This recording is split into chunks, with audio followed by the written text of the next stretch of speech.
session with the team here about what we're talking about today and this afternoon.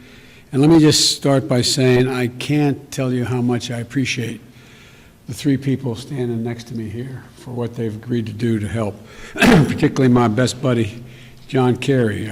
Asking a former Secretary of State to come back and do this has been as I know there's a big ask on the part of myself. I was going to blame Kamala for it as well, but for both of us.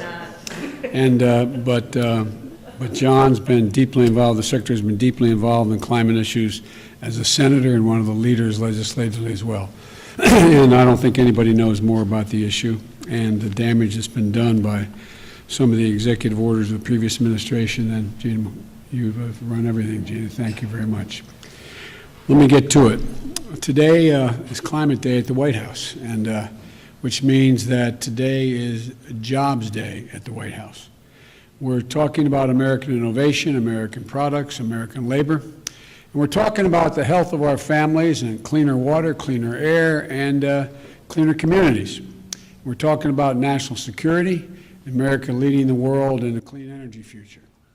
It's a future of enormous hope and opportunity. It's about coming to the moment to deal with this maximum threat that that's now facing us, climate change, with a greater sense of urgency. In my view, we've already waited too long to deal with this climate crisis. We can't wait any longer. We see it with our own eyes, we feel it, we know it in our bones, and it's time to act. And I might note parenthetically, if you notice, the attitude of the American people toward greater impetus on focusing on climate change and doing something about it has increased across the board, Democrat, Republican, Independent. That's why I'm signing today an executive order to supercharge our administration's ambitious plan to confront the existential threat of climate change. It is an existential threat. Last year, wildfires burned more than 5,000 acres in the West, as no one knows better than the Vice President, former Senator from California, an area roughly the size of the entire state of New Jersey. More intense and powerful hurricanes and tropical storms pummel states across the Gulf Coast and along the East Coast. I can testify to that from Delaware. Historic floods, severe droughts have ravaged the Midwest. More Americans see and feel the devastation in big cities, small towns, coastlines, and in farmlands, in red states and in blue states. And the Defense Department reported that climate change is a direct threat to more than 2/3 of the military's operational critical installations. 2/3. And so this could well be on the conservative side. And many climate and health calamities are colliding all at once. It's not just the pandemic that keeps people inside, it's poor air quality. Multiple studies have shown that air pollution is associated with an increased risk of death from COVID-19. And just like we need a unified national response to COVID-19, we desperately need a unified national response to the climate crisis, because there is a climate crisis. We must lead global response, because neither challenge can be met, as Secretary Kerry has pointed out many times, by the United States alone. We know what to do. We've just got to do it. When we think of climate change, we think of it, this is a case where conscience and convenience cross paths, where dealing with this existential threat to the planet and increasing our economic growth and prosperity are one and the same. When I think of climate change, I think of, and the answers to it, I think of jobs. A key plank of our Build Back Better recovery plan is building a modern, resilient climate infrastructure and clean energy future that will create millions of good-paying union jobs, not $7, $8, $10, $12 an hour, but prevailing wage and benefits. You know, we can put millions of Americans to work modernizing our water systems, transportation, our energy infrastructure to withstand the impacts of extreme climate. We've already reached a point where we're going to have to live with what it is now. That's going to require a lot of work all by itself without it getting any worse.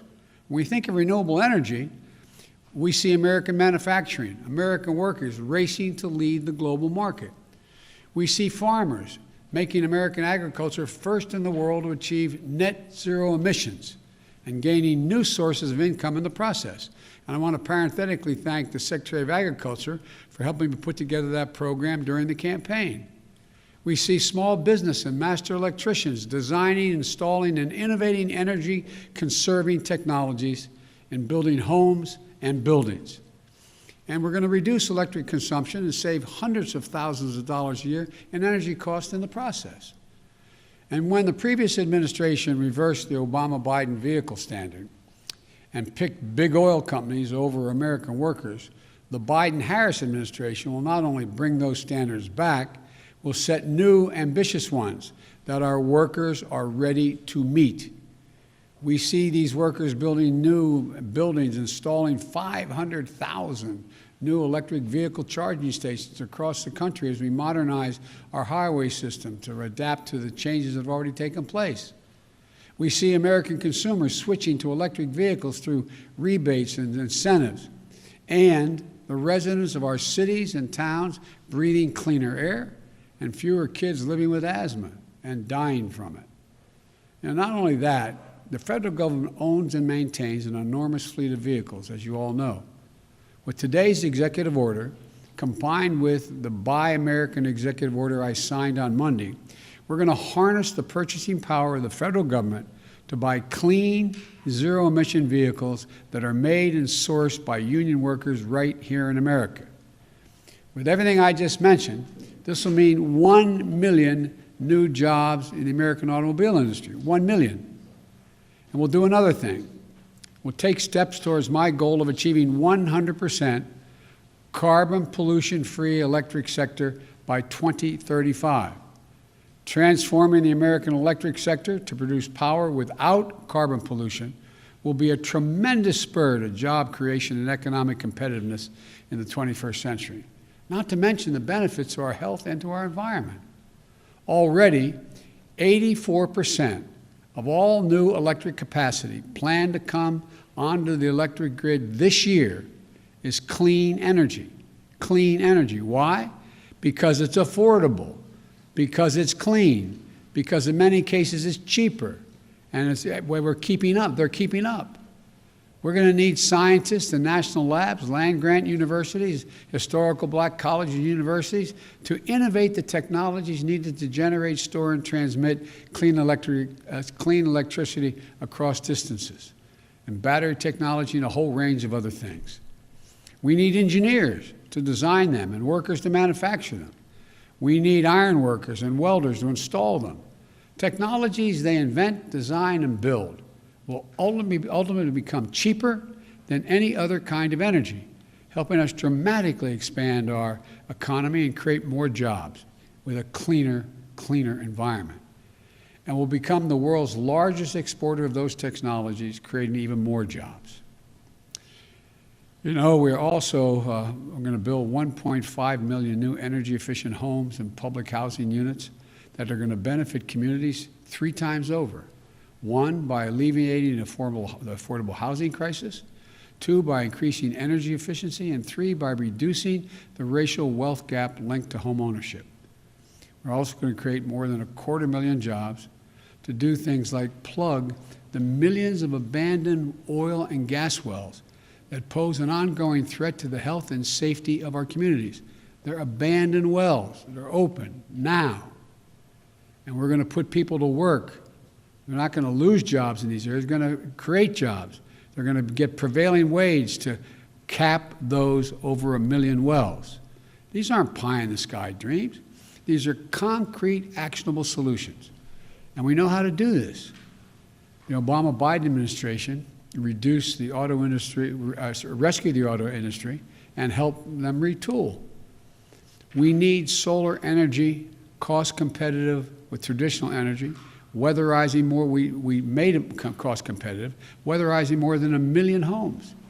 The Recovery Act of our last administration, the Democratic administration, made record clean energy investments, $90 billion. The president asked me to make sure how that money was spent on everything from smart grid systems to clean energy manufacturing.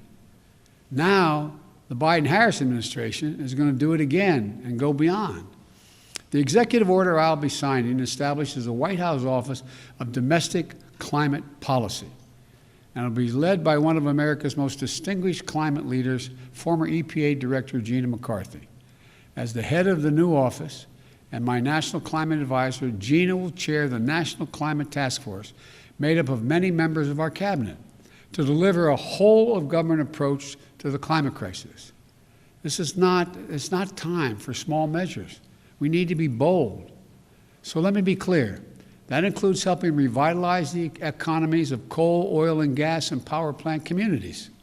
We have to start by creating new good-paying jobs, capping those abandoned wells, reclaiming mines, turning old brownfield sites into new hubs of economic growth, creating new good-paying jobs in those communities where those workers live, because they help build this country. We're never going to forget the men and women who dug the coal and built the nation. We're going to do right by them, make sure they have opportunities to keep building the nation in their own communities and getting paid well for it. While the whole-of-government approach is necessary, though, it's not sufficient. We're going to work with mayors and governors and tribal leaders and business leaders who are stepping up, and the young people organizing and leading the way.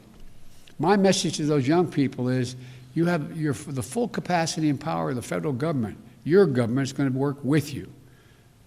Now, today's executive order also directs the Secretary of the Interior to stop issuing new oil and gas leases on public lands and in offshore waters wherever possible. We're going to review and reset the oil and gas leasing program. Like the previous administration, we'll start to properly manage, unlike it, we're going to start to properly manage lands and waterways in ways that allow us to protect, preserve them, the full value that they provide for us for future generations. Let me be clear, and I know this always comes up, we're not going to ban fracking. We'll protect jobs and grow jobs, including through stronger standards like controls from methane leaks and union workers willing to install the changes. Unlike previous administrations, I don't think the federal government should give handouts to big oil to the tune of $40 billion in fossil fuel subsidies. And I'm going to be going to the Congress asking them to eliminate those subsidies. We're going to take money and invest it in clean energy jobs in America. Millions of jobs in wind, solar, and carbon capture. In fact, today's action is going to help us increase renewable energy production from offshore wind and meet our obligation to be good stewards of our public lands. It establishes a new, modern-day civilian climate corps that I called for when I was campaigning to heal our public lands and make us less vulnerable to wildfires and floods. Look, this executive order I'm signing today also makes it official that climate change will be at the center of our national security and foreign policy. As Secretary Kerry, as our special presidential envoy for climate, with him, the world knows how serious I am about by appointing one of America's most distinguished statesmen and one of my closest friends, speaking for America on one of the most pressing threats of our time. John was instrumental in negotiating the Paris Climate Agreement that we rejoined, this administration rejoined on day one, as I promised. And today's executive order will help strengthen that commitment by working with other nations to support the most vulnerable to the impact of climate change and to increase our collective resilience. That includes a summit of world leaders that I'll convene to address this climate crisis on Earth Day this year, in order to establish a new effort to integrate the security implications of climate change as part of our national security risk assessment and analysis will also be included. With this executive order, environmental justice will be at the center of all we do, addressing the disproportionate health and environmental and economic impacts on communities of color, so-called fence line communities, especially those communities, brown, black, Native American, poor whites. It's hard, the hard-hit areas like Cancer Alley in Louisiana, or the Route 9 corridor in the state of Delaware. That's why we're going to work to make sure that they receive 40% of the benefits of key federal investments in clean energy, clean water, and wastewater infrastructure. Lifting up these communities makes us all stronger as a nation and increases the health of everybody. Finally, as with our fight against COVID-19, we will listen to the science and protect the integrity of our federal response to the climate crisis. Earlier this month, I nominated Dr. Eric Lander, a brilliant scientist who is here today to be the director of the Office of Science and Technology. I also nominated another brilliant scientist, Dr. Frances Arnold and Dr. Maria Zuber, to co-chair the President's Council of Advisors on Science and Technology, so-called PCAST, that President Eisenhower started 6 weeks after the launch of Sputnik. It's a team of America's top scientists charged with asking the most American of questions: what next? What's the next big breakthrough? And then helping us make the impossible possible. Today, I'm signing a presidential memorandum making it clear that we will protect our world-class scientists from political interference and ensure they can think, research, and speak freely and directly to me, the Vice President, and the American people. To summarize this executive order, it's about jobs, good-paying union jobs. It's about workers, building our economy back better than before. It's a whole-of-government approach. Put climate change at the center of our domestic, national security, and foreign policy. It's advancing conservation, revitalizing communities in cities and on the farmlands, and securing environmental justice. Our plans are ambitious, but we are America. We're bold. We're unwavering in the pursuit of jobs and innovation, science and discovery. We can do this. We must do this, and we will do this. I'm now going to sign the executive order to meet the climate crisis with American jobs and American ingenuity. And I want to thank you all. I'm going to go over and sign that now.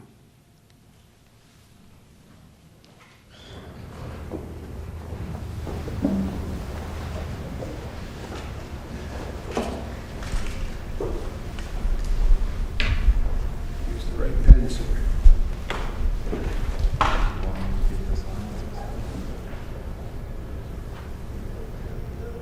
The first order I'm signing is tackling the climate crisis at home and abroad.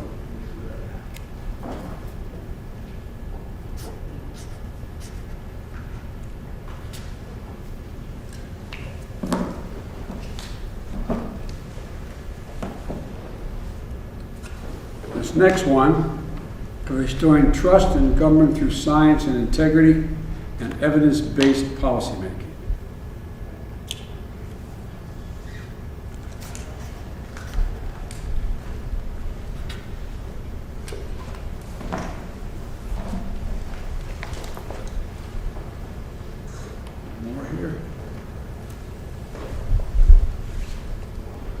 And this last one is the President's Council on Advisors on Science and Technology establishment.